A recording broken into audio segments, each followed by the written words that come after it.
దురంధర్ భారతీయ చలనచిత్ర పరిశ్రమలో ఒక మైల్ స్టోన్ లాంటి ఒక చలనచిత్రం, ఒక సినిమా. ఇది కారణం ఏంటంటే first Indian film franchise to collect 3000 crores అంటే 3000 కోట్ల రూపాయలను కలెక్ట్ చేసినటువంటి 2 సీక్వెల్స్గా వచ్చింది. మనందరం చూసాం. దీనిపైన చాలా రాజకీయ విమర్శలు ఇవన్నీ కూడా వచ్చాయి. సరే, అవన్నీ పక్కన పెట్టేస్తే మొట్టమొదటి ఒక భారతీయ ఫిల్మ్ ఫ్రాంచైజీ 3000 కోట్ల రూపాయలను కలెక్ట్ చేయడం అనేది ఒక మైల్ స్టోన్ లాంటిది ఇండియన్ ఫిల్మ్ ఇండస్ట్రీలో.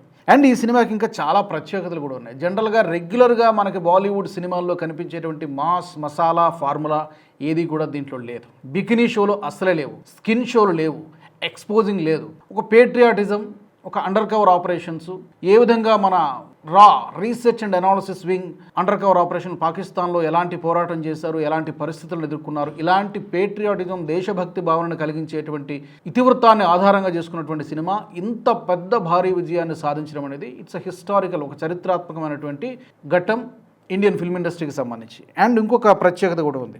పార్ట్ 1 విడుదలైనప్పుడు చాలా దేశాల్లో, గల్ఫ్ కంట్రీస్లో, పాకిస్తాన్లో, ఈవెన్ చైనాలో కూడా విడుదల కాలేదు. అయినప్పటికీ కూడా 3000 కోట్ల రూపాయలను కలెక్ట్ చేసిందంటే దీని స్టామినా ఏంటో మనకు అర్థమవుతుంది. అంటే కంటెంట్ ఈజ్ ద కింగ్. అది ఓటీటీ ప్లాట్ఫామ్ కావచ్చు, లేకపోతే సిల్వర్ స్క్రీన్ కావచ్చు, ఎక్కడైనా కానీ చూపించే కంటెంట్లో దమ్ము ఉన్నప్పుడు అది ఏ స్థాయికైనా వెళ్తుంది, ప్రజలు ఎంతైనా ఆదరిస్తారని చెప్పడానికి ఈ మూవీనే బెస్ట్ ఎగ్జాంపుల్. జనరల్గా బాలీవుడ్ ఫార్ములా ఎలా ఉంటుందంటే స్కిన్ షో, బికినీ షోలు ఉండాల్సిందే, ఐటమ్ సాంగ్స్ ఉండాల్సిందే, అసభ్యకరమైనటువంటి సన్నివేశాలు ఉండాల్సిందే, వైలెన్స్ ఉండాల్సిందే. అఫ్కోర్స్ ఈ సినిమాలో కూడా వైలెన్స్ ఉన్నది, ఐ అగ్రీ. కానీ వల్గారిటీ లేదు, వైలెన్స్ ఉన్నది. అది కూడా జస్టిఫై చేశారు. ఎందుకంటే రియల్ లైఫ్ ఇన్సిడెంట్స్ని ఆధారంగా చేసుకొని ఇంకా రియల్ లైఫ్లో ఇంకా చాలా దారుణంగా జరిగాయి.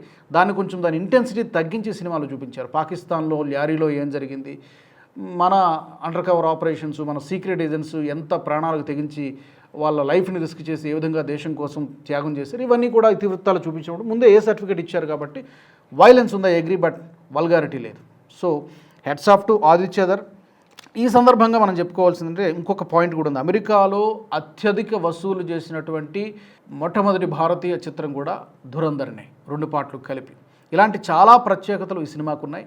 ఇంత గొప్ప విజయం సాధించినా కూడా ఎందుకనో బాలీవుడ్ అగ్రస్థాయిగా బడా హీరోలను చెప్పుకునేటువంటి ఖాన్ త్రయం కానీ, పెద్ద పెద్ద స్టార్ డైరెక్టర్లను చెప్పుకునేటువంటి కరణ్ జోహార్ కానివ్వండి, సుభాష్ గారు, చాలామంది ఉన్నారు, సంజయ్ లీలా బన్సాల్, ఇలాంటి వాళ్ళు ఎవ్వరు కూడా ఒక్క ఎప్రిసియేషన్ లేదు, ఒక్క ట్వీట్ లేదు, ఒక్క సోషల్ మీడియా పోస్ట్ లేదు. ఎక్కడో 1-2 మినహాయిస్తే రణ్వీర్ సింగ్ని కానీ లేకపోతే చిత్ర యూనిట్ని కానీ అభినందిస్తూ ఒక్క ట్వీట్, ఒక అప్రిషియేషన్ లేదు. కారణం ఏంటంటే ఇంకా దావూద్ ఇబ్రహీం గతంలో బాలీవుడ్ 90sలో ఎలా ఉండేది, 80sలో ఎలా ఉండేది అంటే దావూద్ ఇబ్రహీం ఫండింగ్ చేస్తేనే అతనే డిసైడ్ చేసేవాడు ఏ సినిమాలను ఎవరిని తీసుకోవాలి, ఎంత పెట్టుబడి పెట్టాలి. అతను దావూద్ ఇబ్రహీం కనుసన్న డీ గ్యాంగ్ అనేవాళ్ళు. దావూద్ ఇబ్రహీం కనుసన్నల్లో బాలీవుడ్ నడిచేది. కానీ ఇప్పుడు ఆ ప్రభావం తగ్గింది. అయినప్పటికీ కూడా మరి బాలీవుడ్ స్టార్లు మరి ఈర్ష్యతో, జలసీతో ఈ సినిమా చిత్ర బృందాన్ని అభినందించలేదా? లేకపోతే ఇప్పటికీ కూడా దావూద్ ఇబ్రహీంకి ఈ ఖాన్ గ్యాంగ్ కానీ లేకపోతే ఖాన్ త్రయం, అమీర్, సల్మాన్, షారుఖ్ వీళ్ళందరూ ఇప్పటికీ భయపడుతూ ఉన్నారా దావూద్ ఇబ్రహీం గ్యాంగ్కి?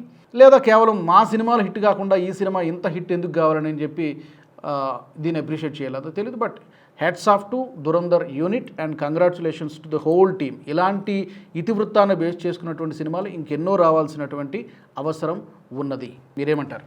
కామెంట్స్లో పెట్టండి.